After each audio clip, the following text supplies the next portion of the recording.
Europe Matin.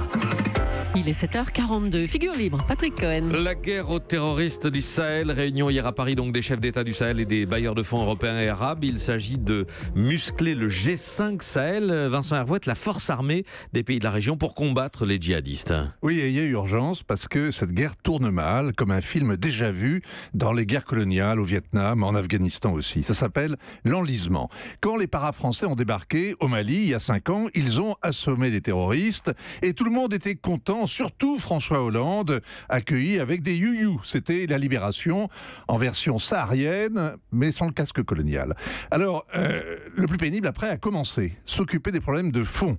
Relever l'État, c'est-à-dire former une armée à autre chose qu'aux raquettes en uniforme, élire un président, réconcilier les Peuls, les Touaregs, les Arabes, les tribus, les clans, qui se détestent depuis toujours. C'est complexe, d'ailleurs c'est raté. Le président ne sert à rien, son entourage se serre dans la caisse, et l'accord est resté lettre morte. Et puis, il faudrait relancer le développement. Les Américains ont montré l'exemple en Afghanistan. 2000 milliards de dollars gaspillés en 15 ans. On se demande où ils sont passés. Le Mali, vaste chantier sur le papier.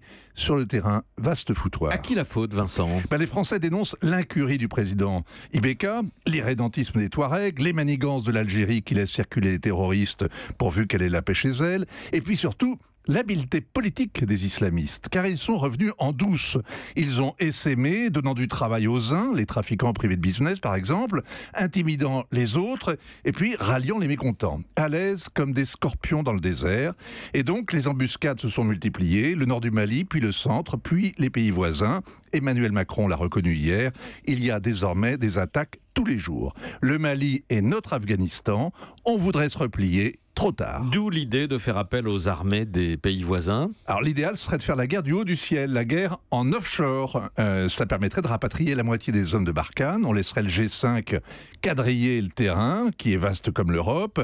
Et c'est ça le G5, c'est un rêve kaki, c'est notre sortie de secours. Le Sahel aux Sahéliens. À terme, il y aura 7 bataillons de 650 hommes, des Tchadiens, des Mauritaniens, et puis les troupes du Burkina, du Niger, du Mali, avec les 10 000 casques bleus de l'ONU, de la MINUSMA en appui, et puis des instructeurs européens et du renseignement américain. Hier, Emmanuel Macron a réuni 240 millions de dollars. Il en faudrait le double. Les Saoudiens en ont donné 100. Ils ont beaucoup à se faire pardonner. Alors, l'expérience afghane incite à se poser la question du jour. Combien de temps met à s'évaporer 100 millions au soleil? Vincent Hervouette. Hélène ? Et nous, autre question, nous, combien de temps on reste au Mali avant de faire la guerre offshore ?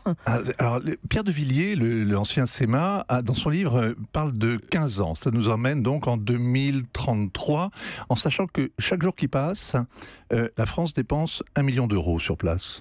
Faites les comptes. SEMA, chef d'état-major des armées. Europe 1.